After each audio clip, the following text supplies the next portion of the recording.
তত দ্রুত রোগ নির্ণয় করা যাবে, তত তাড়াতাড়ি তার সমস্যাগুলি সমাধান হবে। বুঝলাম, মানুষ তার একান্ত সমস্যাগুলি আসলে অন্যদের সাথে শেয়ার করে না। একান্ত ব্যক্তিগত সমস্যা বলতে আমি দাম্পত্য সমস্যাকে বোঝাচ্ছি। পুরুষ, মহিলা, বিবাহিত, অবিবাহিত সবারই যে কোনো বয়সী সেক্সুয়াল প্রবলেমগুলি হতে পারে। সেক্স আসলে স্টাইল অফ লাইফ নয়, বরং কোয়ালিটি অফ লাইফ। বিভিন্ন কারণে সেক্সুয়াল প্রবলেমগুলি হতে পারে।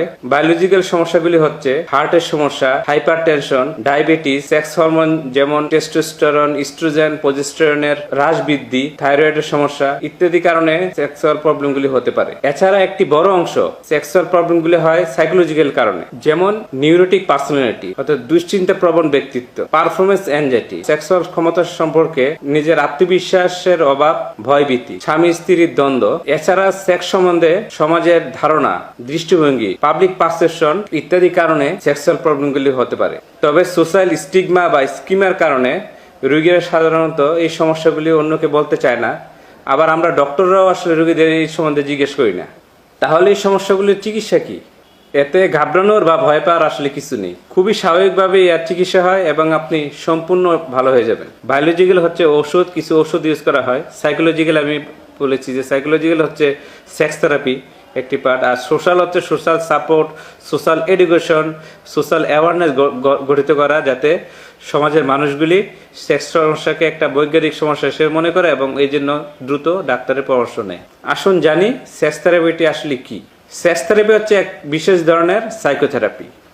এক্ষেত্রে আমাদেরকে প্রথমে শিওর হতে হবে যে তার কোনো শারীরিক সমস্যা নেই, বরং তার সেক্সের ব্যাপারে ভয়ভীতি, অতিরিক্ত উদ্বেগ, চাইল্ডহুড ফিজিক্যাল অর সেক্সুয়াল অ্যাবিউজের হিস্ট্রি, নিউরোটিক পার্সোনালিটি ইত্যাদি কারণে যদি সেক্সুয়াল প্রবলেমগুলি হয়ে থাকে, তাহলে সাইকোথেরাপি অর সেক্স থেরাপি খুব ভালো কাজ করে। এক্ষেত্রে আমরা সমন্বিতভাবে cognitive behaviour therapy, couple therapy, sex education, mindfulness practice এবং সেক্সুয়াল হেলথ সম্পর্কে সাইকো এডুকেশন প্রদান করে থাকি। সাথে সাথে আমরা বিভিন্ন মডেলের সেক্স থেরাপি প্রদান করে থাকি, যেমন PLISSIT model, Pedro Nobre sex therapy model. আমরা সেক্সোলজিস্টই সাধারণত এই চিকিৎসাগুলি প্রদান করে থাকি। অতএব দ্রুত রোগ নির্ণয় করে চিকিৎসা করলে সেক্সুয়াল প্রবলেমগুলো সম্পূর্ণ ভালো হয়ে যায়। এতে রোগীরা পূর্বের মতো বা পূর্বের চেয়েও উন্নত দাম্পত্য জীবন লাভ করতে সক্ষম হয়। সেক্স যেহেতু আমাদের সমাজে একটু ট্যাবু হিসেবে পরিচিত, এই সমস্যাগুলি নিয়ে যেহেতু আমরা মানুষের সাথে কথা বলতে পারি না, তাহলে দেখা যাচ্ছে যে এইগুলি নিয়ে অনেক ধরনের অপচিকিৎসা আমাদের সমাজে প্রচলিত। আমরা দেখতে পাই যে এইরকম অপচিকিৎসার শিকার হয়ে অনেকের সেক্সুয়াল লাইফ তো নষ্ট হলেই সাথে দেখা যাচ্ছে যে তার জীবনই হুমকির সম্মুখীন হয়ে যায়। সুতরাং আমাদের পরামর্শ হচ্ছে সেক্স একটি বিজ্ঞানসম্মত প্রক্রিয়া, সেক্সুয়াল প্রবলেমগুলো বৈজ্ঞানিক ভিত্তি রয়েছে, সুতরাং এর চিকিৎসা অবশ্যই বিজ্ঞানসম্মত হওয়াই যুক্তিসঙ্গত। সেক্স থেরাপির ক্ষেত্রে প্রথমে যেটা ইম্পর্টেন্ট সেটা হচ্ছে পেশেন্টের সাথে একটা রেপোর্ট, অর্থাৎ একটা মানসিক একটা সম্পর্ক তৈরি করা। পেশেন্টরা যেহেতু ঠিকভাবে সমস্যাগুলো বলতে চায় না, সুতরাং তাদের সাথে যদি আমরা সুসম্পর্ক প্রতিষ্ঠা না করতে পারি, সে সব সমস্যাগুলি বলবে না, তো এক্ষেত্রে চিকিৎসা ভালো হবে না। সুতরাং প্রথম হচ্ছে যে পেশেন্টের সাথে একটা মানসিক সুসম্পর্ক তৈরি করা বা রেপোর্ট তৈরি করা। তারপরে আমরা তার সমস্যাগুলি আইডেন্টিফাই করার চেষ্টা করি এবং সেই অনুযায়ী চিকিৎসা অগ্রসর হয়।